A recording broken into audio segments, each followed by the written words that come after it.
자, 우리 지난번 두 번에 걸쳐서 이방인들이 하나님께 돌아오다라는 매우 중요한 주제를 살펴봤습니다.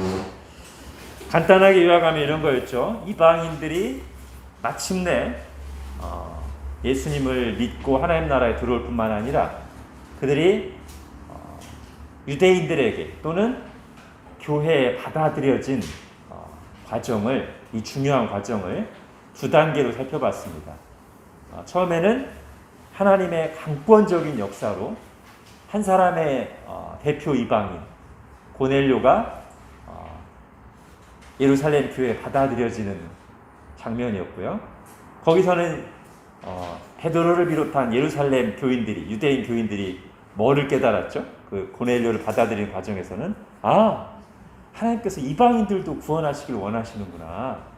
이방인도 하나님 나라 백성이 될 수 있구나. 예수님을 믿음으로. 그것까지 일단 대략적으로 알았어요. 그런데 이제 점점 더 이방인들에게 복음이 전파될수록 뭔가 지금 해결되지 않은 문제가, 중요한 문제가 하나 남아 있었죠. 그것은 두 번째 단계에서 어디서 확증이 됩니까? 당시에 유명한 사도들, 장로들, 교회 대표들이 모여서 예루살렘에서 이제 회의를 하는 거죠. 첫 번째가 하나님의 강권하심에 의한 거였다면, 두 번째는 교회가 하나님 말씀 앞에서, 하나님 앞에서 결정한 내용입니다. 이때 결정한 것은 이전에는 그냥 이방인도 구원받을 수 있구나 했다면, 이 두 번째는 그럼 어떻게 구원받는가? 이방인들이 어떻게 구원받느냐 뿐만 아니라 결국에는 모든 사람들이 어떻게 구원받는다. 이 구원의 교리가 확증되죠. 오직 예수 그리스도를 믿음으로, 오직 은혜로 구원받는다는 게 확증됩니다. 우리도 지금 그때 확증된 그거를 믿고 이 자리에 있는 사람들이고요. 그게 이제 주된 내용이었고요. 이제 그 뒤에 바울의 1, 2차 선교 여행까지 간단히 다뤘습니다. 근데 지난주에는 그냥 거의 소개만 하고 끝난 셈이고요. 오늘 이제 바울의 2차, 3차 선교 여행을 본격 다룰 텐데, 그 중에서도 오늘 제목에 나온 것처럼 중요한 두 도시가 있어요. 2차 선교 여행 때 사실 은혜로운 몇 군데가 있어요. 근데 2차 때 역시 가장 비중 있는 곳은 뭐니 해도 고린도입니다. 그리고 3차 때는 말할 것도 없이 거의 3차 선교여행 대부분을 에베소라고 하는 한 곳에서 사용했기 때문에, 자, 이 두 도시를 중심으로 해서 2차, 3차 여행, 그리고 하나님 나라 확장 역사를 보도록 하겠습니다.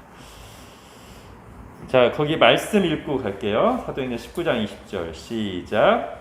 이와 같이 주의 말씀이 힘이 있어 흥왕하여 세력을 얻으니라. 아멘. 자, 고린도와 에베소는 지금 방금 말씀드린 것처럼 일단 사도행전 안에서도, 즉 2차, 3차 선교행에서도 제일 비중 있는 도시고 오래 머물렀고요. 그죠? 다른 데서는 얼마 머물렀는지가 안 나오고 그렇게 오래 머무르는 것 같지도 않아요. 근데 고린도에서 처음으로 오래 머물렀어요. 얼마? 1년 6개월. 그죠? 에베소에서는 그 2배, 3년을 머무릅니다. 이렇게 사도행전에서 비중이 있을 뿐만 아니라 우리가 지금 신약 개관을 하고 있는데, 즉 신약의 전체적인 걸 좀 파악하려고 하는데, 그 부분에 있어서도 고린도와 에베소는 좀 중요합니다. 일단 어느 한 지역이나 또는 교회를 향해서 쓰여진 바울의 서신 중에 제일 비중이 큰 게 어디냐면 고린도예요. 그죠? 고린도 전서와 고린도 후서까지 있으니까 이 두 개를 합치면 다른 어떤 서신서도 비교가 안 됩니다. 단연코 제일 많습니다. 그래서 고린도는 중요하고요. 에베소는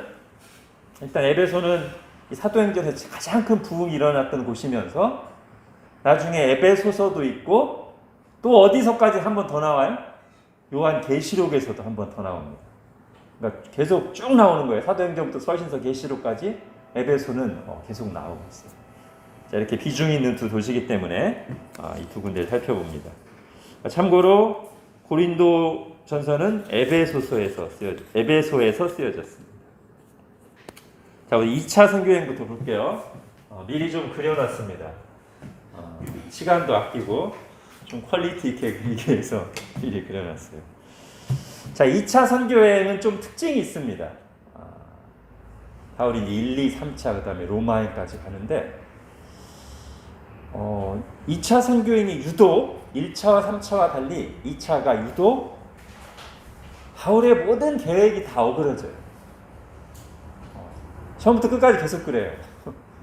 처음 시작부터 이제 계획이 이제 어그러지기 시작하는데 좀 성경 좀 찾아볼까요? 사도행전 15장 먼저 보겠습니다. 사실 시작은 바울의 제안에 의해 시작돼요. 사도행전 15장 36절.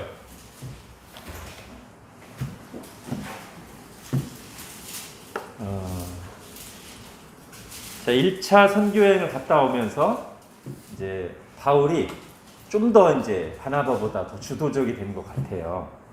그러면서 2차 선교여행도 바울이 먼저 가자고 얘기합니다. 15장 36절에 보면 며칠 후에 바울이 바나바더러 말하되 우리가 주의 말씀을 전한 각 성으로 다시 가서 형제들이 어떠한가 방문하자. 네. 처음 시작은 바울의 제안으로 시작됐어요. 근데 시작하자마자 이제 삐걱거리죠. 당장 무슨 일이 발생합니까? 지금 읽은 것처럼 바나바랑 같이 가려고 했어요. 근데 마가를 데려가느냐 마느냐 문제로 팀이 깨지죠. 둘이 갈라서고 결과적으로 두 개의 선교팀이 생깁니다. 자, 그런가 하면 이제 16장 6절에 가면 자, 거기 16절 6절에 어떻게 되어 있습니까? 성령이 아시아에서 말씀을 전하지 못하게 하시거늘. 여기서 우리가 짐작할 수 있는 건 뭡니까? 바울은 지금 이 1차 때 했던, 그러니까 1차가 이 부분이에요. 안디옥에서 출발해서 이게 터키잖아요. 오늘날 터키 동부를 1차라고 하죠. 대략 1차 여기 했어요. 그럼 당연히 합리적으로 앞으로 여기까지 나가려고 하는데 저까지 나갈 건데 여기가 스페인, 그죠? 서바나라고 성경에 되어 있는. 바울의 계획은 저까지 쭉 가는 거예요. 그럼 당연히 우리 생각에 1차 때 여기 했으니까 2차 때는 여기, 3차 때는 이런 식으로 가야 되잖아요. 그러니까 바울이 여기로 가려고 했어요. 특히 지금 뭐라고 되어 있냐면 아시아에서 말씀을 전하지 못하게 하시거든요. 그 말은 바울이 아시아에 복음을 전하러 갔다는 겁니다. 그 아시아가 어디냐면 여기에요. 지금 제가 점선으로 해놓은 데. 그러면 아시아에 바울이 갔다고 했을 때 바울의 목표 지점이 어디였을까요? 제가 주일 설교도 말씀드렸지만 바울은 전략적인 선교를 합니다. 아시아 전체 다 도는 사람이 아닙니다. 아시아로 가면 어디로 가냐면 당연히 여기로 가는 거죠. 네. 나중에 실제로도 바울 2차 때 여기를 못 갔기 때문에 3차 때 여기 오잖아요. 그러니까 바울의 두 번째 선교여행의 주 타겟 지점은 에베소였어요. 여기를 한번 돌아보고 이제 여기로 딱 가려고 하는데 처음 시작할 때는 마가하고 깨져서 힘들었는데 두 번째는 여기를 못 가게 하시네요. 하나님이. 계속 아시아에서 안 되고 위로 가도 안 되고 여기로 가도 안 되고 해서 결국 여기까지 가요. 여기가 보이네요. 여기가 어디입니까? 마게도냐, 그죠? 바닷가까지 딱 와서 바닷가를 딱 바라보면서 저 에게 건너에 마게도냐 여기 보였는지 안 보였는지 제가 안 가봐서 정확히 모르겠습니다만 보였을 것 같긴 해요. 딱 보면서 하나님의 뜻이 뭐지? 이러고 있을 때 이제 주님께서 그날 밤에 말씀해 주시죠. 마게도냐로 와. 그래서 바울은 처음에도 한번 삐걱하고 여기 돌고서 가려다가 여기서도 한번 삐걱하고 그래서 여기로 갑니다. 근데 여기서도 박해 때문에 빠른 속도로 밑으로 오래 있을 수가 없어요. 계속 박해가 세게 쾅쾅쾅 일어나서 바로바로 밑으로 해서 순식간에 고린도까지. 예. 그야말로 바울의 2차 선교여행은 본인 뜻대로 된 게 거의 없어요. 그냥 처음부터 시작부터 파도에 끌려서 계속 자기 계획이 아니에요. 그냥 계속. 그래서 온 곳이 고린도입니다. 자, 여기서부터 이제 읽어가면서 하겠습니다. 마게도냐에서 일어난 박해는 지금 했죠. 마게도냐에서 여기 빌립보, 데살로니가, 베레아. 마게도냐에서 일어난 박해는 바울을 아가야 지역으로, 고린도가 이제 아가야에 있습니다. 아테네도 있고 아가야 지역으로 떠밀었습니다. 바울은 철학의 본거지인 아덴, 아테네를 거쳐 해상무역으로 유명한 환락의 도시 고린도에 이르렀습니다. 자, 여기서는 우리 책에서는 간단히 넘어가지만 아덴도 잠깐만 볼게요. 성경을 통해서. 아덴에서 이 부분은 꼭 보고 지나가면 좋을 것 같아요. 17장 16절 보십시오.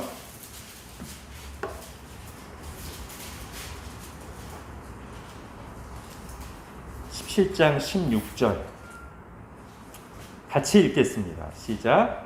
바울이 아덴에서 그들을 기다리다가 그 성에 우상이 가득한 것을 보고 마음에 격분하여, 네, 바울이 아덴에서 그들을 기다렸대요. 그들은 지금 너무 급하게 베레아에서부터 박해 때문에 너무 급하게 피신하다 보니까, 이동하다 보니까 동역자인 실라와 디모데 이런 사람 같이 못 오고 바울만 급하게 내려왔어요.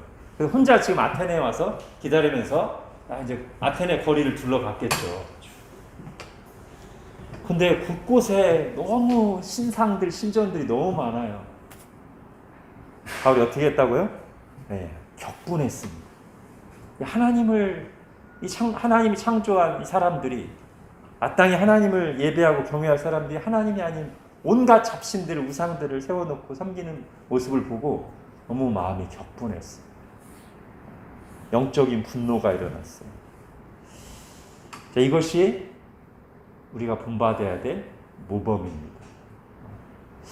여러분, 하나님을 인정하지 않는 세상, 그리고 그들이 만들어 놓은 온갖 우상 숭배와 음란하고 자기중심적인 이 문화를 보고 우리가 너무 거기에 익숙하고 편하면 안 되고요. 불편해야 돼요. 근데 그냥 짜증만 내는 게 아니라 거룩한 분노가 일어나요. 출애굽기 34장에 보면 하나님께서 시내산에서 이스라엘을 딱 불러놓으시고 이스라엘에게 계명을 주시면서 자신을 소개하실 때 어떤 하나님이라고 소개하냐면, 나는 질투하는 하나님이다. 나 질투하는 하나님이다. 당연히 모든 사람을 내가 하나님 나라 백성으로 나만을 섬기도록 창조했는데 사단에게 속아서 온갖 우상들을 섬기는 것을 하나님이 막 질투하세요. 자, 우리가 그런 기도 하잖아요. 주님 마음 주게 해주소서, 그죠? 그게 대부분 우리가 이제 잃어버린 영혼을 향한 주님의 마음을 말하는 거고요. 그게 맞습니다. 근데 이것도 포함될 수 있어요. 주님 마음, 어떤 마음? 죄를 보고 분노하는 마음. 하나님을 대적하고 음란하고 인간이 파괴되어가는 모습을 보면서 거룩한 분노, 이런 마음. 지금 바울이 그 마음이 가득했어요. 우상을 보고. 자, 그런데 이렇게 분노하는 모범을 보인 바울이 또 다른 모범을 이어서 보여주는데 17절도 읽겠습니다. 시작. 회당에서는 유대인과 경건한 사람들과 또 장터에서는 날마다 만나는 사람들과 변론하니. 네, 여기 변론이라고 되어 있는데 결국 복음 전한 것이죠. 자, 바울이 화가 나서 뭐 했다? 화나서 전도했어. 자, 따라 해보실까요? 화나서 전도했다. 네. 네, 화나서 전도했어. 세상을 보고 너무 막 거룩한 분노가 느껴지고 안타까워서. 자, 예전에 바울은 어땠죠? 예전에 바울이 아직 유대교에 있을 때, 그때도 바울은 열심인 사람이었어요. 유대교에 열심일 때 화가 나서 어떻게 했죠? 그리스도인들을 막 집집마다 찾아다니면서 막 체포하고 끌어다니고 막 돌로 치는데 옆에서 뭐 들어주고 잘 죽었다 하고 이러고 있었어요.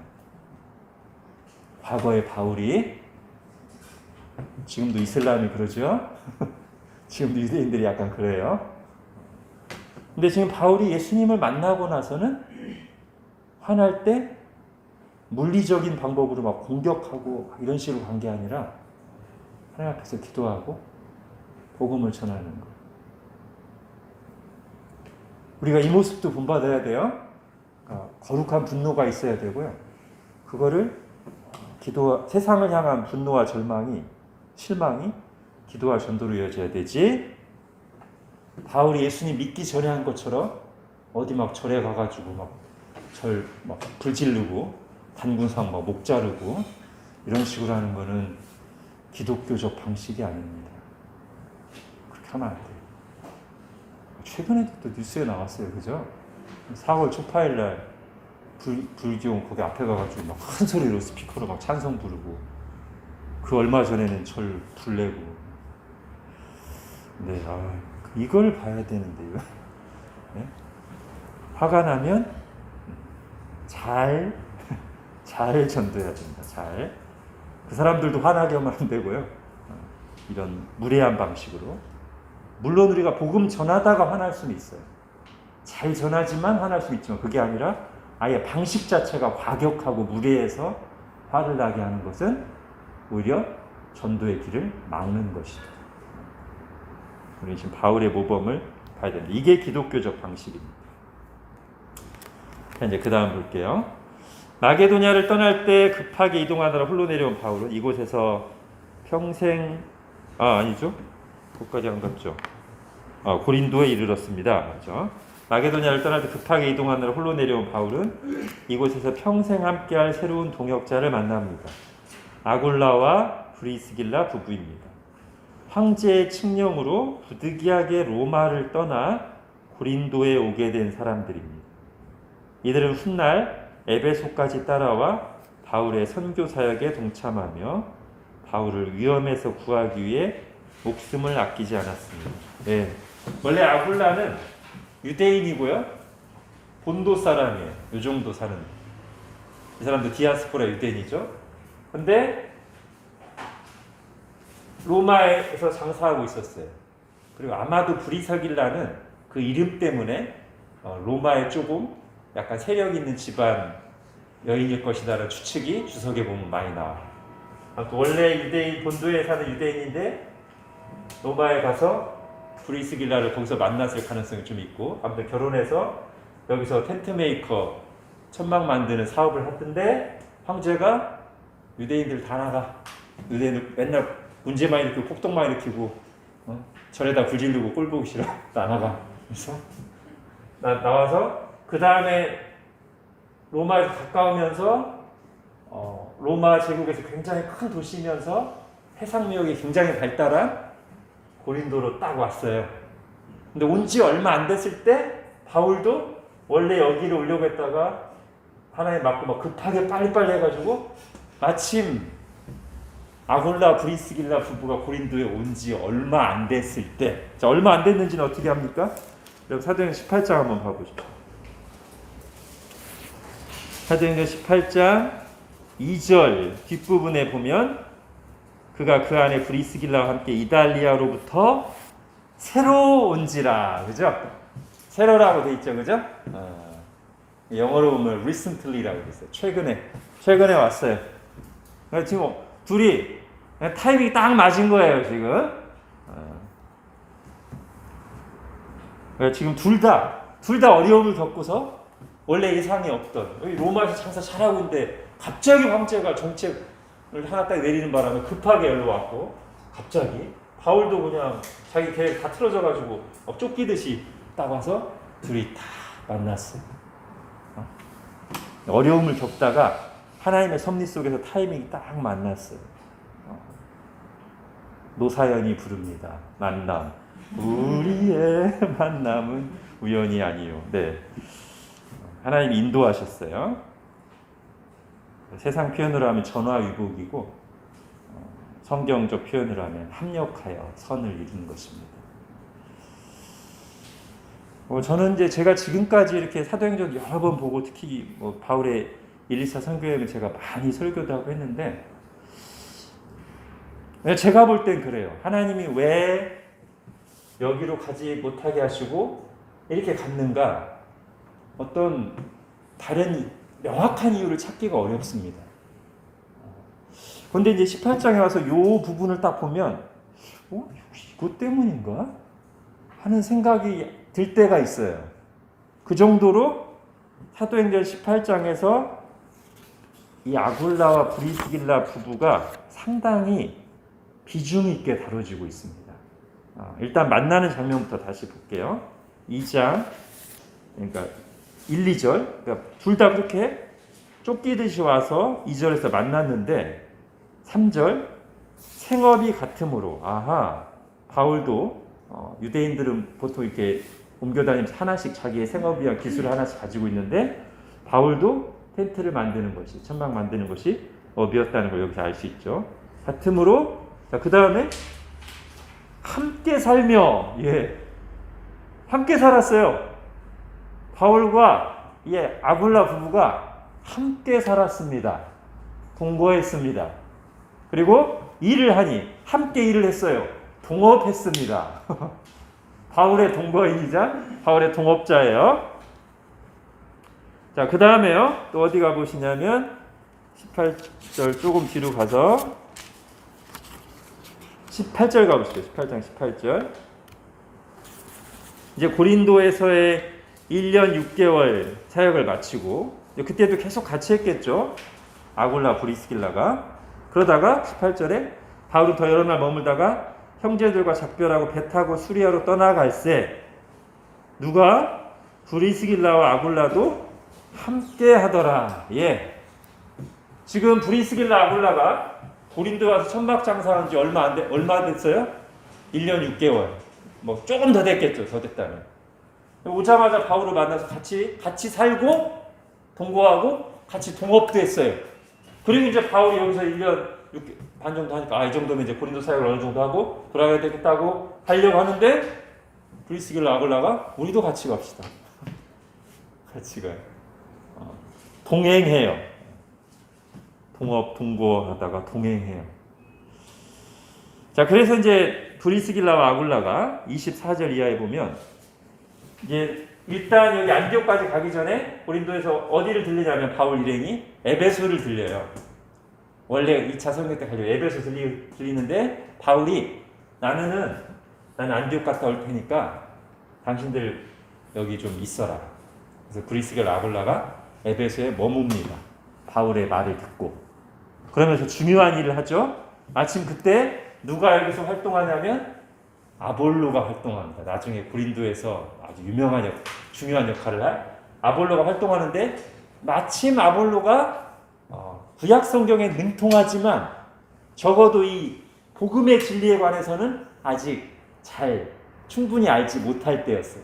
그렇지만 이제 막 원래 구약 성경도 잘 알고 탁월한 이 은사가 있으니까 막 사람들에게 전하기 시작하는데 마침 거기 에베소에 딱 와있던 아볼라와 브리스길라 그거 딱 보니까 아하, 저분이 참 훌륭한 사역자가 될 분인데 복음에 대해서 충분히 모르고 있구나. 그래서 본인들이 이렇게 데려가다가 가르쳐줘요. 도와줘요. 이게 지금 사도행전 18장에 나오는 아굴라와 브리스길라 얘기입니다. 그리고 나중에 보면 로마서 16장에 보면 바울이 다시 이제 로마에 편지를 쓰면서 여기서 로마에다가 편지를 쓰면서 이 로마에 있는 자기가 이미 알고 있는 신자들에게 문안 인사하라고 하는데 제일 먼저 거론하는 사람이 누구냐면 바로 아굴라와 브리스길라 부부예요. 그러면서 뭐라고 소개합니까? 이 사람들은 나의 생명을 구하기 위해서 자기들의 목숨을 내놓았던 사람입니다. 어딘지는 몰라요. 이게 성경에 안 나오니까. 에베소에서 폭동이 일어났을 때일 수도 있고 뭐 다른 때일 수도 있는데 아무튼 언젠가 바울이 생명의 위협을 느낄 때 이 아굴라 브리스길라 부부가 자기들의 목숨을 걸고 바울을 구해줬어요. 이런 사람들입니다. 동업하고 동거하고 동행하고 동역하다가 동고동락했던 사람이에요. 그래서 바울이 제 그냥 상상으로 바울도 그런 비슷한 생각을 하지 않았을까요? 그래서 막 왜 2차 성경 때 모든 게 이렇게 다 안 돼요. 그러면서 물론 하나님의 은혜가 있어서 갑자기 왔지만 여기서 딱 아굴라 브리스길라 부부를 만나서 보자마자 서로 그냥 의기투합해서 동거하면서 하나님 일을 같이 하면서 하나님 이 사람들 만나게 하려고 그렇게 방향을 트시고 급하게 여기로 날 데려오셨나? 이런 생각 한 번 좀 해보지 않았을까요? 하나님이 우리 인생을 주장하시고 이끄시죠. 파도를 일으키시고 우리의 계획에 없으나 하나님의 계획으로 이끄시고 그러는 가운데 함께 하나님 나라를 구할 동역자들도 만나게 하십니다. 우리가 이걸 적용할 가장 대표적인 제일 먼저 생각난 사람이 누구냐면 같이 교회를 이룬 지체들이죠. 그죠? 같이 교회를 이룬 지체들을 우리가 어떻게 봐야 되냐면 함께 하나님 나라를 이루어 가도록 하나님 만나게 해주신 동역자들. 그죠? 우리가 그렇게 서로 지체들을 봐야 될 것 같아요.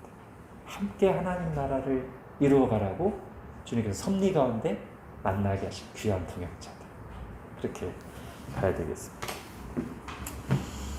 자, 이제 본격적으로 고린도로 가볼게요. 고린도 선교는 만만치 않았습니다. 몸은 향락에 찌들어 있고 머리에는 헬라의 철학과 교만이요 입으로는 당해내기 힘든 유창한 말을 토해내는 고린도인들. 저는 이 고린도인들을 딱 보면은 옛날에는 제일 먼저 생각난 게 누구였냐면 철로역정에 나오는 허영의 도시가 생각났고요. 근데 요즘에는 제가 딱 보면 현대인들하고 너무 비슷해요. 네? 몸은 향락에 찌들고, 그렇죠. 머리에는 헬라의 철학과 교만, 우리 정보 지식 사회잖아요. 인터넷만 켜면 그냥 모든 각종 정보들, 네? 웬만하면 다 준 전문가들이에요. 그냥. 요즘엔 뭐 그런 것도 있다. 앞에서 이렇게 딱 강의나 설교하면 바로 실시간 검색, 저 말이 맞나? 그렇게 많이 알고 다들 막 말도 잘하잖아요. 다들 갑이잖아요, 지금. 그러면서 또 인터넷이 우리에게 주는 것은 각종 음란물들, 또 막 세상적인 그런 것들. 고린도가 그런 곳이었단 말이죠. 거기에 사는 사람들이 다 그랬고요. 자, 이런 사람들에게도 복음이 들어갈 수 있을까? 예. 그러나 복음은 하나님의 지혜의 능력이라는 사실이 여기에서도 입증되었습니다.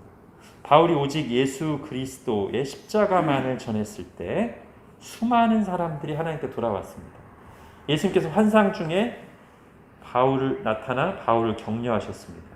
이에 더욱 힘을 얻은 바울은 이제까지와 달리 오래 머물면서 1년 6개월 말씀을 가르쳤습니다. 말만 잘하고 생활은 문란하기로 소문난 도시 고린도에도 거룩한 주님의 교회가 세워졌습니다. 주님께서 이렇게 나타나셔서 두려워하지 마라. 격려한 내용이 딴 데 없어요. 고린도에서 주님이 나타나셔서 두려워하지 마라 하고 계속 복음을 전하도록 격려하셨어요. 우리가 여러 가지를 생각하게 하는데 그 중에 하나는 바울이 두려워하고 있었다. 예, 이 위대한 사도, 헌신된 사도 바울에게도 고린도는 전도하기 쉬운 곳이 아니었던 거죠. 자, 여러분 고린도전서 2장 찾아볼게요.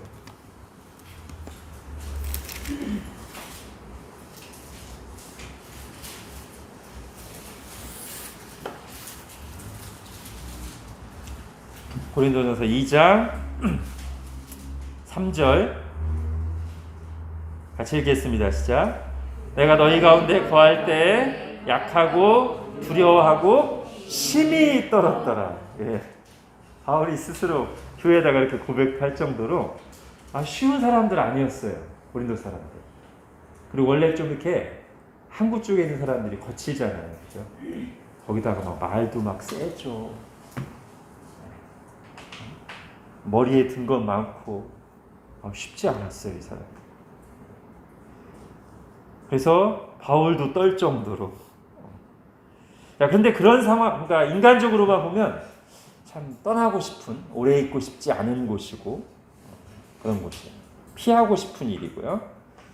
그런 상황에서 주님께서 말씀으로 이제 찾아오셔서 그런 눈에 보이는 관점과는 다른 하나님의 관점을 보여주시죠. 사도행전 18장 여기 계속 펴놓고 계셔야 돼요. 이렇게 표시해놓고 있어야 돼요. 사도행전 18장 주님께서 나타나셔서 이런 식으로 격려하시고 말씀하십니다. 사도행전 18장 9절 10절 같이 읽겠습니다. 시작. 밤에 주께서 환상 가운데 바울에게 말씀하시되 두려워하지 말며 침묵하지 말고 말하라. 내가 너와 함께 있음에 어떤 사람도 너를 대적하여 해롭게 할 자가 없을 것이니 이는 이 성중에 내 백성이 많으니라 하시더라. 아멘. 예. 바울이 너무 두려워서 말도 잘 못하고 있었나 하는 생각이 들죠. 두려워하지 말며 침묵하지 말고 말하라. 그러면서 하나님의 관점이 두 가지를 얘기해 주시는데, 원래 바울이 알고 있는 거죠. 하나는 내가 너와 함께 있으면, 눈에 보이는 것만 가지고 위축되어 있지 마라. 원래 이건 성숙한 사람도 마찬가지예요. 믿음 좋은 사람들도 한번 이렇게 막 눈에 보이는 그런 상황이나 그런 거에 다 위축되면 갑자기 막 하나님이 함께 하신다는 생각이 확 사라지고 눈에 보이는 것에 그럴 수 있잖아요. 바울이라고 한 번도 안 그랬겠어요. 주님께서 바울에게 다시 하나님의 관점, 내가 너와 함께 있다. 두려워하지 마라. 내가 너와 함께 있다. 자, 또 하나는 바울이 전혀 생각지도 못한 이야기를 하나 해주시죠. 여기 지금 네가 보기에 막 다 막 나쁜 놈들만 있고 도저히 믿지 않을 놈들만 있는 것 같고 그렇지만 아니야. 이 성중에 내 백성이 많아. 내가 구원할 사람들이 많아. 그리고 네가 복음을 전하는 것을 통해서 내가 구원할 거야. 그러니까 전해. 두려워하지 말고 가만히 있지 말고 전해. 전도에 미련한 것을 통해서 내가 구원할 거니까 그러려고 너 지금 막 해서 너 여기 데려온 거니까 그리고 내가 너와 함께 있으니까 말해. 여기 내 백성 많아. 자, 눈에 보이는 것과 다른 이 하나님의 관점 두 가지를 바울에게 말씀해 주셨어요. 그래서 그 다음에 나오는 구절이 이제 이거죠. 1년 6개월을 머물며. 네, 바울이 다른 데서와 달리 오래 머물게 한 중요한 이유 중에 하나가 저는 이 말씀일 거라고 생각합니다. 그 이전까지는 정말 떠나고 싶었을 거예요. 여기 너무 힘들고 여기 안 되겠다. 다른 데로 갈까? 이럴 수도 있어요. 바울도. 근데 주님께서 그때 딱 나타나셔서 아니야. 두려워하지 마. 말해. 내가 너와 함께 있어. 여기 내 백성 많아. 이 말씀 듣고 아멘 주님. 제가 너무 눈에 보이는 상황만 봤습니다. 하나님의 관점으로 제가 다시 보고 하나님 지금 나와 함께 하시고 여기 지금 주님이 구원하신 백성들이 많아. 오래 머뭅니다. 1년 6개월을 거기에 계속 머물면서 계속 말씀을 전합니다. 주님께서 그런 바울을 통해서 고린도의 많은 사람들을 구원하시고 거기에 교회가 세워지죠. 제가 아까 고린도인들이 어떻게 보면 오늘 현대인들과 비슷하다고 했는데 우리도 좀 이런 관점이 필요할 것 같아요. 그죠? 하나님 우리와 함께 계시죠. 그죠? 하나님 우리와 함께 계십니다. 네. 우리를 빛과 소금으로 고기 위에 뿌려 놓으시고 거리마다 세워 놓으신 주님께서 우리와 함께 계세요. 그러면서 우리가 이제 두 가지 질문을 합니다. 이들에게도 복음이 필요한가? 아멘! 당연하죠. 똑똑하다면서 여러 가지 세상에 빠져 살고 전혀 영적인 거 관심이 없는 것 같지만 사실은 공허하고 두려워하고 밑 빠진 독에 물 붓기를 하고 있고 의와 평화와 기쁨이 아닌 죄와 두려움과 허무에 빠진 이 현대인. 그러다가 밑 빠진 독에 물 붓게 하다가 영원한 심판을 받을 이 인생. 이들을 구원할 복음은 예수 그리스도의 복음밖에 없잖아요. 두 번째 질문. 이들도 복음으로 구원받을 수 있는가? 아멘! 그 증거가 고린도인들이라는 것이죠. 이 고린도인들. 바울도 볼 때에도 힘들어 보였던 그런 사람들. 그러나 복음으로 이들이 믿게 됐어요. 이들 가운데 내 백성이 많다고 주님이 말씀하셨어요. 그래서 우리도 눈에 보이는 대로만 판단할 게 아니라 이 하나님의 관점을 늘 다시 한번 말씀을 통해 들으면서 그렇구나. 주님이 나와 함께 계시고 이들에게 정말 복음이 필요하고 기도하고 도전해야 되겠습니다. 그리고요. 아까 이제 고린도전서 읽지는 않았지만 그럼 이 막 언변이 뛰어난 이 고린도인들 이 사람들 전도하려면 이들보다 2배의 언변이 필요할까요? 아니에요. 아까 고린도전서 2장에 보면 바울이 내가 거기에서는 어떤 말과 그런 걸 그럴싸하게 해서가 아니라 오직 예수 그리스도의 십자가에 못 박히신 것만 알고 전하기로 어느 순간 작정했어요. 처음에 이렇게 막 두려워 떨다가 좀 그럴 수도 있었는데 이 말씀을 듣고 나서부터인지 아니면 초반에 처음부터 그런 결정을 했는지 모르지만 아무튼 고린도전에서 분명히 말한 바에 의하면 바울은 말을 막 해서 그러려고 한 게 아니라 오직 예수 그리스도의 십자가에 못 박히신 것만 알고 생각하고 전할 때 성령님이 역사해서 전했어요. 우리 가운데 어떤 막 말빨 좋은 사람 통해서 믿었습니까, 여러분? 그렇지 않아요. 저도 생각해 보면 저한테 복음 전해주신 그 학교 다닐 때 선배가 말 그렇게 잘하시는 분은 아니었어요. 그런 걸 통해서 믿는 거 아닙니다. 우리가 그런 거에 속으면 안 돼요. 어쩔 때는 그냥 이렇게 성경만 읽어줘도 믿을 수도 있어요. 우리는 어떻게 하나님 역사할지 모르고요. 중요한 건 정말 주님 마음 품고 기도하고 진심으로 이렇게 전하면 어느 순간 하나님이 역사하셔도 되는 거지. 우리가 막 논쟁해가지고 말로 다 막 꺾어놓고 봐. 내 말이 맞지? 이렇게 해서 믿는 사람 하나도 없습니다.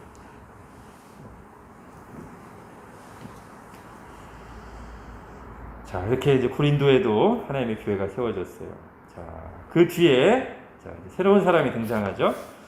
바울이 떠나고 얼마 뒤 아볼로라는 사람이 고린도에 나타났습니다. 탁월한 언변과 성경 지식을 구비한 이 사람을 통해 고린도 교회는 더욱 풍성하고 견고해졌습니다. 자, 아까 한 말씀과 또 뭐 이거 충돌되는 건 아닙니다. 또 하나님 또 주신 은사를 사용하세요. 네, 그래서 지금 가르치는 면에 있어서는 분명히 아볼로에게 그런 은사를 주셨고 그걸 하나님 사용하셨습니다. 그래서 말씀을 잘 풀어서 구약에 능통한 사람이니까 아볼로가 구약에 있는 말씀을 잘 풀어서 잘 전달해 줬어요. 그걸 통해서 교회가 유익을 얻었습니다. 자, 바울이 씨를 뿌리고 아볼로가 물을 주었습니다. 하나님께서 그들의 수고와 헌신을 사용하셔서 교회를 세우시고 자라나게 하셨습니다. 이어진 세 번째 선교여행에서 바울은 에베소에 집중했습니다. 네, 두 번째는 그래서 대충 그 흐름이 안디옥에서 이렇게 1차 선교여행지 돌아보고 여기를 가려다가 막혀서 마게도냐, 빌립보, 데살로니가, 베레아, 그 다음에 고린도에 집중하고 다시 이렇게 돌아서 에베소 잠깐 들려서 이렇게 안디옥 옵니다. 자, 에베소 본격적으로 하기 전에 3차 선교여행 하기 전에 2차 선교여행 끝 무렵에 에베소에 잠깐 들렸다고 했죠. 그리고 그때 아굴라와 브리스길라 부부를 거기다 이렇게 딱 당신들 여기서 잠깐 있으시오 하고 바울이 안디옥에 갔다 온단 말이에요. 자, 그때 바울이 했던 말을 잠깐 보겠습니다. 사도행전 18장 20절 보세요. 19절부터 볼게요. 19절부터. 에베소에 와서 그들 누구요? 브리스길라와 아굴라 부부 그들을 거기 머물게 하고 당신들 여기 좀 있으십시오 하고 자기는 회당에 들어가서 유대인들과 변론하니 여러 사람이 더 오래 있기를 청하되 허락하지 아니하고 자 21절에서 이런 말을 합니다. 작별하여 이르되 만일 하나님의 뜻이면 너희에게 돌아오리라 하고 배를 타고 에베소를 떠납니다. 자, 여기서 이 바울이 왜 이런 말을 했을까? 만일 하나님의 뜻이면 너희에게 돌아오리라. 여러분 여전히 바울의 마음엔 에베소가 있어요. 그러니까 계속 막혔는데 끝나면서 다시 여기 들리고 결국 3차 때 또 여기 오잖아요. 바울의 마음에 에베소에 있어요. 원래도 2차 때 오려고 했고 그런데 사람들이 있어달라고 하는데 떠나면서 어떤 일정상 가야 됐겠죠. 나도 원래 여기 오려고 했으니 꼭 다시 올게요. 이렇게 하고 간 게 아니고 만일 하나님의 뜻이면 너에게 돌아오리라. 이렇게 하고 간단 말이죠. 왜 이런 말을 했을까요? 2차 선교여행의 경험들이 바울로 하여금 이렇게 말하게 한 것 같아요. 아까 제가 처음에 말씀드린 것처럼 2차 선교때 모든 게 자기 뜻대로 안 됐어요. 다 하나님의 계획이 있으셨어요. 바울이 원래 누구보다도 하나님 주권을 인정하는 사람이지만 2차 선교여행 하고 나서 그게 더 이제 마음에 새겨졌어요. 사람이 마음으로 자기의 길 계획할지라도 그 걸음 인도하시는 여호와 신이 맞구나.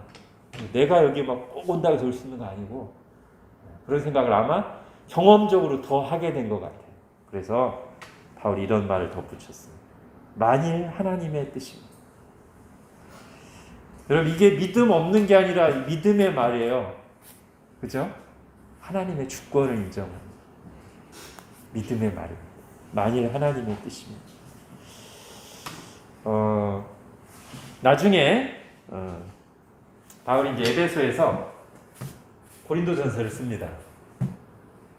그때도 바울이 두 번 비슷한 말을 해요. 주께서 허락하시면 속히 너에게 나갈 것이다. 고린도서 4장에서 그리고 고린도서 16장에 다시 한번 주께서 허락하시면 너희가 얼마 동안 머물 것이다. 바울이 2, 3차 선교행 동안에 더 하나님의 그 주권을 많이 생각했어요. 자, 야고보서 한번 볼까요? 야고보서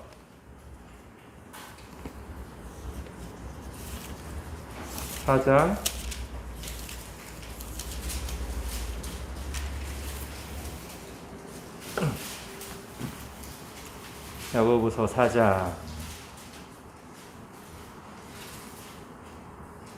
14, 15절. 바울이 고백한 것과 잘 연결되는, 또 잠언 말씀과 또 잘 연결되는 이 9절, 14, 15절 같이 읽겠습니다. 시작. 내일 일을 너희가 알지 못하는도다. 너희 생명이 무엇이냐? 너희는 잠깐 보이다가 없어지는 안개니라. 너희가 도리어 말하기를 주의 뜻이면 우리가 살기도 하고 이것이라 저것을 하리라 할 것이거늘. 네, 같은 얘기를 하고 있어요. 야고보도. 너희가 무슨 내일을 장담하고 그러냐? 우리가 어떻게 내일 일을 장담할 수 있냐? 우리는 잠깐이다 없어진 안개처럼 그런 자들이 아닙니다. 우리의 생명과 모든 앞길이 하나님께 달려있지 않냐? 근데 마치 내가 계획하면 다 이룰 것처럼, 다 내 뜻대로 될 것처럼 장담하고 계획 세울 때도 그런 교만한 마음으로 세우느냐? 하나님 의지하면서, 하나님 인도하심 구하면서, 그리고 늘 생각할 때도 주님의 뜻이면 될 것입니다. 이런 자세로 살아가고 말도 해야지.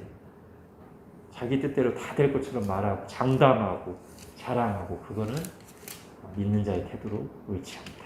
이렇게 말하고 있는 것이죠. 그런데 이게 이제 믿음의 태도라고. 우리도 그래야 되겠죠, 그죠?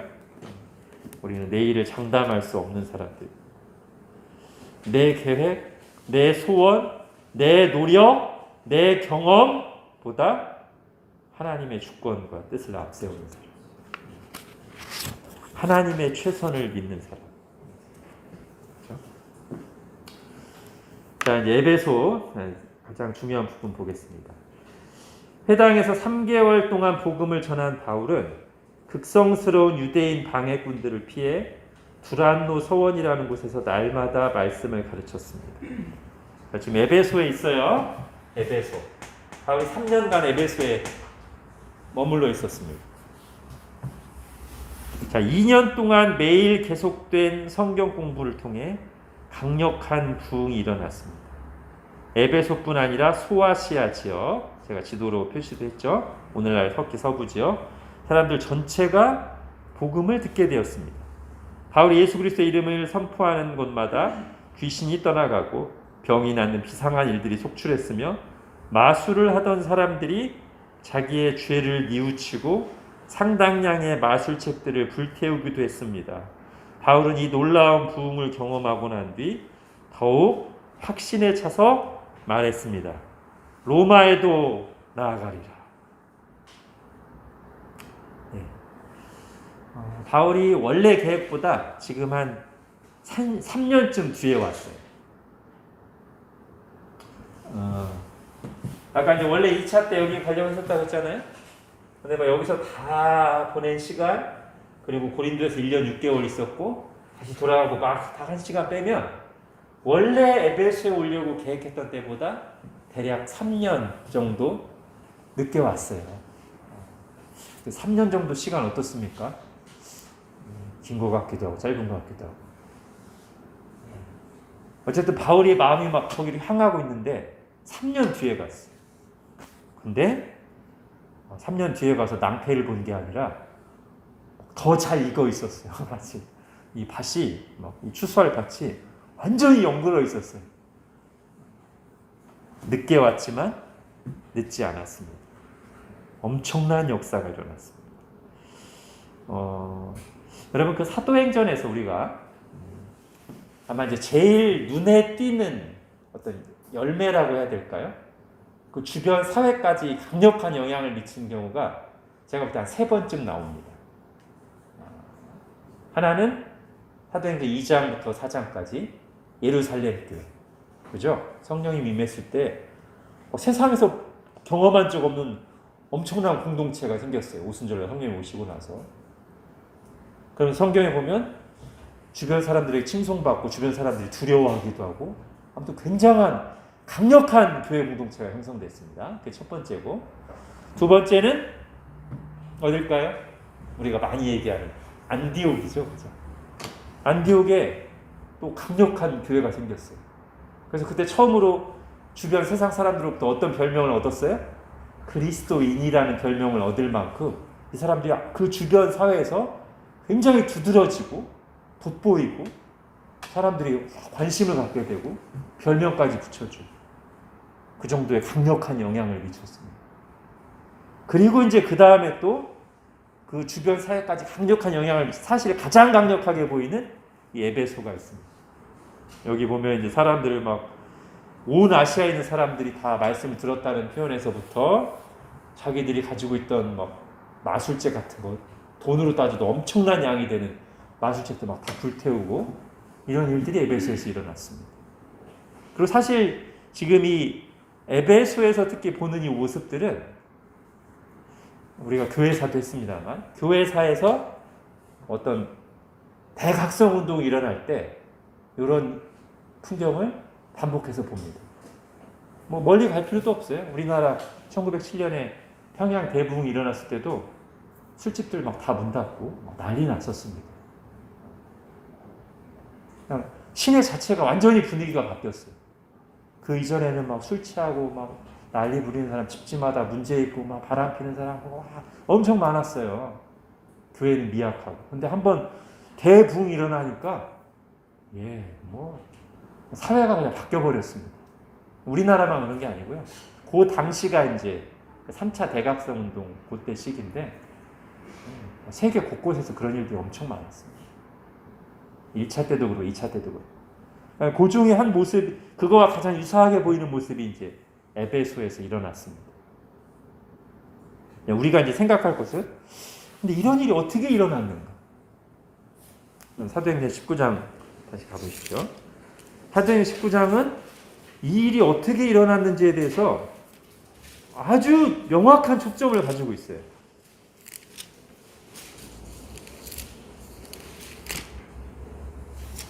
사도행전 19장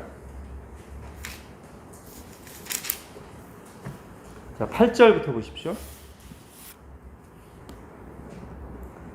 바울이 회당에 들어가 석 달 동안 담대히 하나님 나라에 관하여 강론하며 권면하되 석 달 동안 회당에서 하나님 나라 복음을 전했습니다. 9절 어떤 사람들은 마음이 굳어 순종치 않고 무리 앞에 이 도를 비방하거늘 바울이 그들을 떠나 제자들을 따로 세우고 두란노 서원에서 날마다 강론하니라. 9절에서는 다시 두란노 서원이라는 곳에서 날마다 말씀을 전했습니다. 10절 두 해 동안 이같이 하니 아시아에 사는 유대인이나 헬라인이 다 뭘 들어요? 주의 말씀을 듣더라. 그래서 결론적으로 아까 말한 마술책 태우고 엄청난 강력한 대각성 운동이 일어난 뒤에 결론을 뭐라고 말하냐면 20절은 같이 읽을게요. 시작. 이와 같이 주의 말씀이 힘이 있어 흥왕하여 세력을 얻으니라. 아주 관점이 확실합니다. 바울이 뭐 했는지를 분명히 보여줘요. 계속 말씀 가르쳤다는 거예요.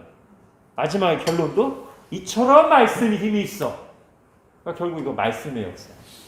그리고 제가 아까 말씀드린 역사 속에 일어났던 그 대각성 운동들도 다 말씀의 역사였어요. 자, 그런데 제가 아까 이 에베소를 얘기하기에 앞서 이거와 비슷하게 사도행전에서 두드러진 세 번의 그걸 얘기할 때 세 번을 얘기했죠. 예루살렘에서, 안디옥에서, 에베소에서. 이걸 같이 보는 이유는 좀 더 전체적으로 살피기 위해서예요. 지금 이 사도행전 19장만 보면 강력한 부흥이 일어날 때 단연코 최고의 도구는 말씀입니다. 말씀 역사가 일어나야 돼요. 근데 더 원초적으로 가면 제일 처음에 이 사도행전에서 강력한 역사가 일어날 때 예루살렘에서 뭐 때문에 그 엄청난 일이 일어났죠? 무슨 날부터 시작돼요? 오순절날. 오순절날 누가 오셨습니까? 성령님이. 네, 그게 더 본질이에요, 사실은. 말씀은 성령님이 사용하시는 도구고요. 성령님이 역사하시는. 그러니까 이제 뭐가 또 하나 포함돼야 되냐면 말씀이 여기 있잖아요. 말씀이 여기 있어요. 근데 이걸 사람이 전하기도 하고, 근데 이게 강력한 역사가 되려면 결국 성령님이 역사하셔야 되는데, 그러기 위해서 우리에게 요구되는 게 그렇죠.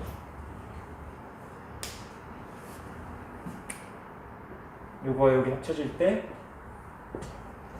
하나님께서 역사하셔서 강력한 역사가 일어납니다. 아까 제가 교회사에 있었던 대각성동 얘기했죠.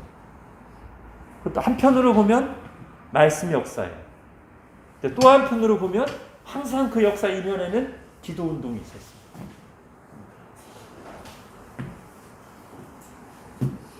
여러분, 그러니까 뭔가 사실 교회들이 좀 헤맬 때는 자꾸 어떤 다른 요인들을 찾아요. 근데 교회가 정신 차릴 때는 다시 여기로 돌아갑니다. 아, 저거구나. 아, 성경 다시 잘 보니까 저거네. 저게 답이네. 내 삶이 어떻게 새로워지고 부흥될까? 아, 저게 답이구나. 물론 우리가 일상의 그런 일반인총 같은 걸 무시하면 안 되지만 정말 영적 부흥, 강력한 역사가 일어날 때는 저거예요. 우리도 그러니까 그걸 위해서 기도해야 돼요. 이런 걸 볼 때마다 하나님 우리 가운데도 말씀 역사를 강하게 이루어 주십시오. 기도해야 돼요, 그죠? 제가 제 말 솜씨로 뭐가 될까요? 아, 절대 안 됩니다. 아무것도 안 됩니다. 성령님이 역사하셔야 돼요. 그럼 같이 기도해야 돼요. 그래야만 돼요. 자, 근데 하나만 더 살펴보겠습니다. 제가 지난 주일날에 이제 빛과 소금 얘기를 하면서 이 에베소에서 있었던 얘기를 한번 예로 들었죠, 그죠? 그럼 제가 무슨 말씀을 드렸었냐면 바울의 선교 전략은 뚝뚝뚝뚝 가는 거다. 근데 왜 그러냐? 하나는 자기 시대 땅끝까지 이르기 위해서라는 목표가 있었고, 또 하나는 이렇게 자기가 딱딱딱 떨어뜨려 놓으면 어떻게 될 거를 기대했다고요? 다 다른 사람들이 전도할 걸 기대했다고요. 자, 그 얘기를 한번 볼게요. 9절 보겠습니다. 9절. 이제 요 큰 틀에서 이제 말씀과 기도고 성령님의 역사인데 약간 이제 좀 들어가서 9절을 다시 한번 볼게요. 어떤 사람들은 마음이 굳어 순종하지 않고 무리 앞에서 이 도를 비방하거늘 바울이 그들을 떠나, 자, 그 다음부터 제자들을 따로 세우고 두란노 서원에서 날마다 강론을 하니라. 2해 동안 이렇게 했더니 아시아에 사는 유대인이나 헬라인이나 다 주의 말씀을 듣더라. 이렇게 됐어요. 그럼 이게 이제 말씀의 강력한 역사인데 약간 좀 자세히 더 들여다보니까 어떻게 한 거냐면 바울이 어떤 일부 사람들, 말씀을 진지하게 듣고 반응하려고 하는 일부 사람들을 따로 모아놓고 이들에게 집중적으로 말씀을 전했어요. 그죠? 그랬더니 이 사람들이 말씀을 듣고 계속 바울 앞에서 말씀만 듣고만 있었던 게 아니라 바울한테 말씀 듣고 나면 자기들도 전해. 그 사람들 또 전해. 그러니까 바울이 여기 에베소 두란노에 앉아서 말씀 가르치는데 2년 동안 했더니 이 2년 동안 파급력이 아시아 전 아시아로 퍼진 거예요. 여러분 디모데 후서 2장을 한번 보겠습니다. 바울이 아마도 이런 원리를 생각하면서 이런 말을 했습니다.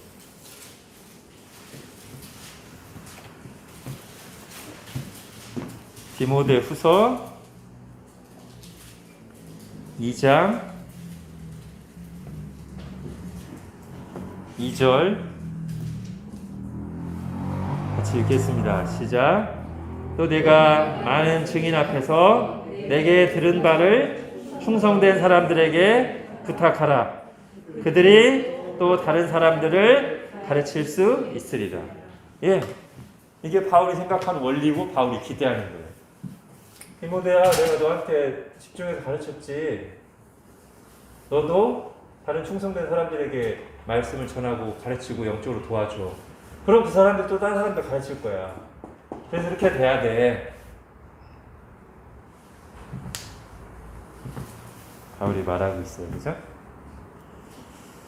그래서 우리의 목표가 어떻게 돼야 됩니까? 누군가를 영적으로 돕는다면 그 목표는 그 사람이 영적으로 잘 서는 것에서 끝이 아니라 그 사람이 영적으로 잘 서서 다른 사람을 영적으로 도와줄 수 있는 데까지, 거기까지가 목표예요. 이게 흔히 말하는 제자훈련의 목표이기도 한데, 바울 잘 보면 그런 원리가 작동하고 있음을 봅니다. 그거를 저도 이제 적용해야 되겠지만 여러분도 여러분 자신에게부터 이제 적용해야 돼요. 나는 지금 어떤 사람인가? 나는 교회 와서 잘 듣고 그동안 오랫동안 배워서 내가 잘 은혜 받고 건강하게 서 있는 정도로 머물러 있는가? 아니면 나도 또 누군가 다른 사람에게 복음을 전하고 그 사람이 영적으로 건강하게 세워지도록 도울 수 있는 사람으로까지 됐는가? 특히 그 사람을 영적으로 잘 도와서 이 사람이 또 다른 사람을 도울 수 있을 정도로 내가 도울 수 있는가? 스스로 자문해야 돼. 여기 계신 분들은 다 그 정도 수준이 돼야 돼, 사실. 그죠? 여러분, 목표를 분명히 합시다, 우리가. 저도 그렇고. 다른 사람을 잘 도와서 그 사람이 또 다른 사람을 도울 수 있을 정도로 돕는 것. 그게 저와 여러분의 목표가 돼요. 그래서 에베소에서 일어났던 이 일이 일어나야 돼요. 바울이 디모데후서 2장에서 말했던 그 원리가 일어나야 돼요. 거기에 분명한 목표를 두십시오. 자, 여기서 근데 디모데후서 2장 2절에서 자, 바울이 요 원리를 이제 적용하면서 누구한테 말씀을 부탁하고 전하라고 그래요? 유능한 사람? 말빨 좋은 사람? 세상에서 잘 나가는 사람? 아닙니다. 충성된 사람. 자, 또 다른 역본들에 보면 믿음직한 사람이에요. 믿을 수 있는 사람. 이게 비슷한 말입니다. 영어로 이제 reliable man인데 다 비슷해요. 그러니까 뭐냐면 뭔가를 맡길 수 있는 사람이라는 뜻이에요. 그러니까 책임감일 수도 있고요. 요거를 왜곡하거나 아니면 그냥 맡겼는데 방치하지 않고 정말 귀한 걸 딱 맡겼을 때 이걸 잘 지키면서 요거의 원래 용도대로 이렇게 잘 사용할 수 있는 사람.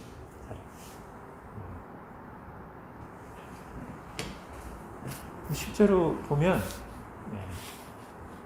여러분 우리가 이제 성경에서 보는 건 일부 사람들이에요. 여기 지금 에베소에서 전했는데 아시아 전역에 펼칠 때 얼마나 많은 우리에게 이름이 알려지지 않은 그리스도인들이 자기 주변 이웃들에게, 친구들에게, 가족들에게 복음을 전했겠어요.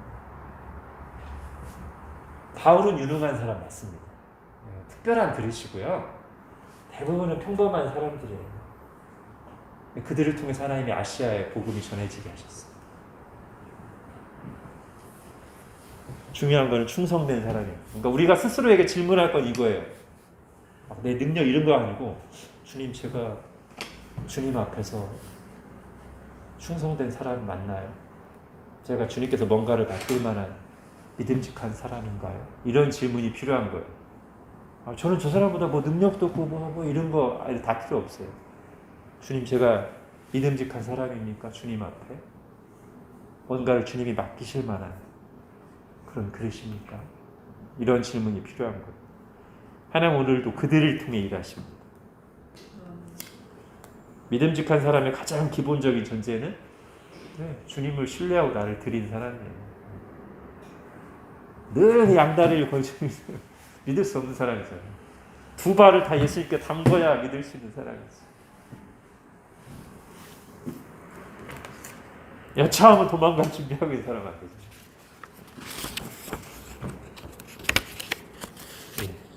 에베소에 있었던 이 놀라운 역사는 자세히 보면 이런 원리들이 작동했습니다.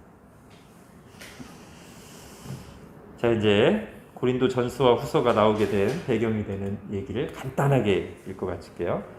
그러나 항상 좋은 일만 있는 것은 아니었습니다. 에베소에서 하나님의 큰 은혜와 능력을 맛보고 있을 때 고린도 교회로부터 가슴 아픈 소식이 들려왔습니다. 성도들이 편을 나눠 갈등하고 있었습니다. 예수 그리스도 이름으로 하나가 되어야 할 교회가 바울파, 베드로파, 아볼로파로 나뉘어 분쟁하고 있었습니다. 어떤 교인들 사이에서는 법정 소송이 있었습니다. 심지어 교인 간에 근친 상간이 있다는 소식까지 들렸습니다. 그 외에도 이방 신전에 바쳐졌던 고기 먹는 문제로 인한 갈등, 무질서한 성만찬, 성령의 은사를 비교하고 자랑하는 일, 부활에 대한 의심까지 교회 안에서 일어날 수 있는 모든 문제가 한꺼번에 터진 것 같았습니다. 아니, 이들을 과연 하나님의 교회라고 부를 수 있을까 의심이 갈 정도였습니다. 그러나 눈앞에서 은혜롭게 성장하고 있는 에베소 교회만이 아니라 멀리서 바울의 마음을 아프게 하고 있는 고린도 교회도 그리스도의 몸이요 거룩한 성전이었습니다. 바울은 자식을 훈계하는 아버지의 마음으로 그들을 책망하고 깨우치는 긴 편지를 보냈습니다. 그게 고린도 전서라는 것이죠. 우리 고린도전서 1장 한번 볼까요? 맨 앞에. 자, 이렇게 문제 많은 교회, 과연 이 교회라고 할 수 있나 하는 이 교회에 편지를 쓰면서 더 어떻게 보면 강조해서 바울이 인사말에 이렇게 쓰죠. 고린도전서 1장 2절 시작. 고린도에 있는 하나님의 교회 곧 그리스도 예수 안에서 거룩하여지고 성도라 부르심을 받은 자들과 또 각처에서 우리의 주 곧 그들과 우리의 주 되신 예수 그리스도의 이름을 부르는 모든 자들에게. 네, 아주 그냥 그들의 정체성을 가장 강조해서 쓴 편지가 이 고린도전서예요. 그들 상태만 보면 참 문제 많았어요. 그렇지만 그럴수록 바울이 니네가 누군지 아냐? 왜 그런 다른 눈에 보이는 거랑 그런 것들을 정신 못 차리고서 너네 교회야. 거룩한 자들이야. 주님이 부르신 자들이야. 성도야. 이렇게 각인시켜주는 것이죠. 또 바울이 이렇게 확신 있게 말할 수 있었던 이유는 아까 우리 이제 사도행전 봤으니까 여기서 어떤 일이 있었어요? 바울도 처음에는 인간적인 눈으로 봤을 때는 참 여기 이 사람이 힘들다 어렵다 그랬지만 주님이 나타나셔서 아니야 내 백성 많아 이렇게 말씀하셨잖아요. 그리고 그 말씀대로 정말 복음을 다른 거 아니고 십자가의 복음을 전할 때 성령님의 능력으로 사람들이 믿는 거를 바울이 분명히 봤기 때문에 그 뒤에 여러 가지 연약함과 문제가 발생했을지라도 그래도 이 사람들은 주님의 백성, 그래도 교회야 이렇게 말하면서 깨우쳐 줄 수 있었던 것이죠. 자, 그 다음 부분 보겠습니다. 얼마 후 바울은 고린도 교회를 직접 방문하지만 어떤 문제로 인해 큰 고통을 안고 돌아오게 됩니다. 바울을 굉장히 힘들게 한 사람이 있었던 것 같죠. 사실은 고린도 교회 성도들을 대면하기 싫을 만큼 서로에게 힘든 방문길이었습니다. 바울은 고린도 교회를 돕기 위해 기도를 보냈습니다. 노심초사 고린도 교회 소식을 기다리는 마음이 얼마나 간절했던지 아시아에서 전도할 수 있는 좋은 기회도 뒤로 한 채 마게도냐까지 건너왔습니다. 자, 지도로 볼게요. 이 말을. 그러니까 아시아가 여기죠, 그죠? 아시아에서 복음을 전할 기회가 열려 있었어요. 고린도 교회에 편지를 보내고 이렇게 소식을 듣고 나서. 근데 이제 디도를 보냈는데 디도가 이제 생각처럼 자기가 생각할 때 안 왔던 모양이죠. 너무 막 빨리 디도로부터 소식을 듣고 보고 싶어요. 그래서 여기서 지금 복음 전할 기회가 있는데 그걸 뒤로 하고 어디로 갔다고요? 마게도냐로 가요. 가까이. 빨리 디도 만나려고. 그 내용입니다. 제가 이거 몇 번 말씀드렸는데 지도로 설명드린 적은 없었어요. 자, 그래서 이제 마게도냐에서 만나죠. 그래서 마게도냐에서 만나서 소식을 듣고 마게도냐에서 고린도 후서를 씁니다.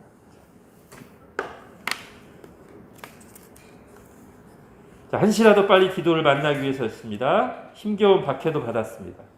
안팎으로 몰아치는 고통에 얼어붙었던 바울의 마음은 돌아온 디도의 얼굴을 보는 순간 봄눈처럼 녹아내렸습니다. 디도는 기쁜 소식과 웃는 얼굴로 돌아왔습니다.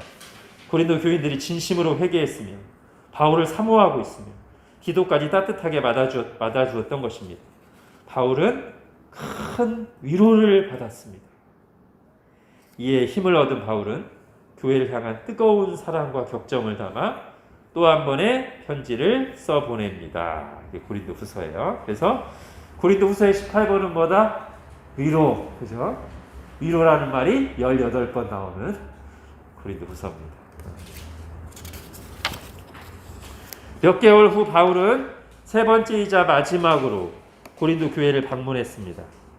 고린도 교인들과 교제하기 위해서요. 또 그들이 예루살렘 교회를 위해 준비한 사랑의 헌금을 전달하기 위해서입니다. 이 기간 동안 바울은 복음의 정수가 담긴 한 편의 긴 글을 작성했습니다. 로마의 신자들에게 보내는 편지입니다. 자, 다시 한번 지도를 보세요. 그러니까 바울이 원래 에베소에서 고린도 소식을 듣고 고린도 전서를 보냈어요. 자, 그 뒤에 이제 뭔가 이렇게 어려움이 있고서 다시 디도를 보냈는데 디도 소식을 듣기 위해서 마게도냐로 갔어요. 그리고 여기서 고린도후서를 보낸 다음에 그 뒤에 실제로 여기로 갑니다. 바울의 세 번째 방문이 이루어져요. 그리고 여기서 몇 개월 체류하는 동안 바울의 지금 현재 계획은 뭐냐면 여기를 딱 거쳐서 이방인들로부터 받은 연보를 걷어서 어디로 가려고 그래요? 예루살렘이 큰 흉년을 만나서 어려움을 겪고 있다고 하니까 이방인 교회와 예루살렘 교회를 하나 되게 하기 위해서 일부러 이방인들로부터 딱 얘기해서 이방인들이 연보를 딱 걷어서 바울이 직접 예루살렘에 가서 이게 이방인들이 여러분을 사랑해서 보낸 연보입니다 하고 예루살렘 교인들에게 전할 계획을 가지고 있어요. 그런 계획을 이제 실천할 건데 그 전에 바울의 마음은 또 어디를 향하고 있냐면 항상 땅끝을 향하고 있기 때문에 여기 있는 동안 로마에도 편지를 쓴단 말이에요. 여러분, 내가 이제 이런 일을 해서 예루살렘에 갈 겁니다. 그리고 내가 늘 마음 먹고 있던 당신들에게도 갈 거예요. 자, 먼저 복음을 한번 소개할게요 하고 로마서를 딱 쓴단 말이죠. 그 내용입니다.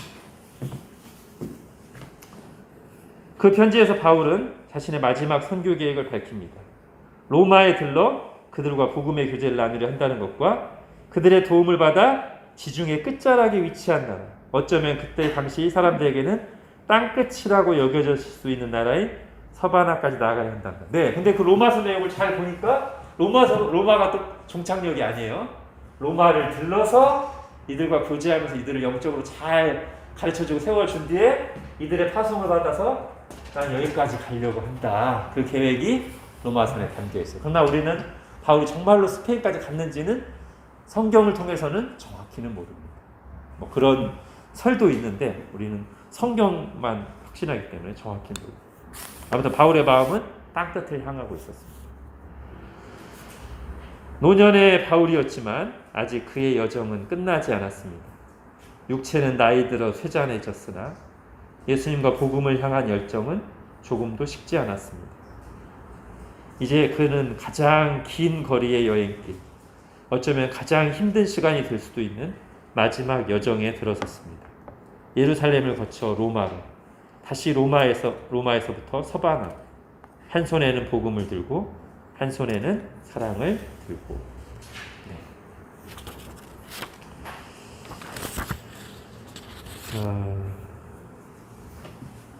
좀 시간이 좀 되긴 했지만 우리 짧게 같이 한번 오늘도 기도했으면 좋겠습니다. 하나님, 사람이 씨를 뿌리고 물을 줄지라도 생명을 주시고 자라나게 하시는 분은 하나님이심을 제가 다시 한번 고백합니다. 사람의 언변이나 지혜나 노력과 열심으로가 아니라 오직 그것을 사용하시는 하나님께서 역사하실 때, 성령님께서 말씀으로 친히 역사하실 때만 에베소에서 일어났던 것과 같은, 그리고 역사 속에서 여러 번 주님께서 반복해서 일으키신 것과 같은 그런 놀라운 구원의 역사, 변화의 역사가 일어나는 줄을 믿습니다. 하나님, 그러하오니 저희가 무엇보다 주님께 기도하게 됩니다. 주님, 저희 가운데도 이런 역사를 이루어 주옵소서. 이걸 구하며 기도하는 일들이 우리 가운데 힘있게 일어나게 해주시고, 이런 기도 운동들이 한국교회 곳곳에 일어나게 해주시고, 하나님, 그리하여서 정말 그냥 사람의 말과 언변으로 전달되는 말씀이 아니라 성령님의 능력으로 말씀이 선포되게 해주시고, 그래서 정말 오순절날에 예루살렘에서 일어났던 것과 같은, 그리고 안디옥에서 일어났던 것과 같은, 그리고 오늘 에베소에서 일어났던 것과 같은 그런 놀라운 말씀의 역사, 말씀이 흥왕하여 세력을 얻는, 그래서 사람들의 삶이 변화되고 사회까지도 변화되는 그런 놀라운 일이 일어나도록 주님이 역사하여 주옵소서. 하나님, 우리가 그런 비전 가운데 우리 자신이 먼저 예수님을 잘 믿고 더 나아가 다른 사람들이 예수님을 잘 믿도록 도울 수 있는 사람이 되기를 원합니다. 하나님 앞에 충성스럽고 믿을 수 있는 사람이 되기를 원합니다. 그리고 우리의 구체적인 비전이 내가 돕는 다른 사람이 또 다른 사람에게 예수님을 전할 수 있고 잘 믿도록 도울 수 있기까지 그렇게 다른 사람들을 돕는 저희들이 되기를 원합니다. 그래서 이런 일이 에베소에서 일어났던 것처럼 연쇄적으로 우리 가운데 일어나기를 원합니다. 주님, 저희를 그렇게 충성된 자로 세워주시고 이끌어주시고 저희를 사용하여 주옵소서. 하나님, 조정하자며 오늘 한 달 만에 다시 항암했습니다. 주님께서 함께 하셔서 200% 300%의 효과가 나게 하시고, 그래서 폐에 있는 또 온몸에 있는 암주육수들을 완전히 제거하시고 전이나 재발 없이 완쾌될 수 있도록, 그래서 힘차게 주님을 증언하면서 사실 수 있도록 은혜를 베풀어 주옵소서. 예수님의 이름으로 기도합니다. 아멘.